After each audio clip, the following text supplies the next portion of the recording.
Hello everyone, it's Loretta Roger here. Thank you for joining me this evening.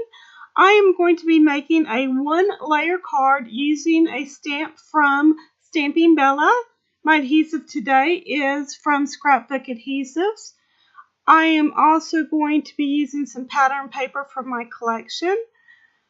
In a little bit, you're going to see me create a mask out of a piece of plain copy paper, and then I'm going to use my Nuvo brushes and more ink from Stephanie Bernard and the Stamps of Life to pounce around the image so she looks like in a storm.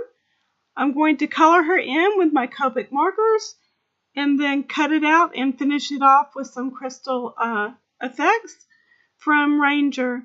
If you have any questions, leave them down below. I'm going to play some music for you, and I'll catch up with you toward the end.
I would like to take this opportunity to let you know that to create the water droplet effects, you're going to want to take tiny little bits of the glossy accents and pull them from the bottom to the top so they form that teardrop shape that is most indicative of the actual raindrops. I hope that you have enjoyed this video, and if that is the case, please subscribe to my channel if you haven't already, leave me a thumbs up, and don't forget to share my videos on your social media. I hope you all have a great night, stamp happy, and be a blessing. I will talk to you all very soon. Take care.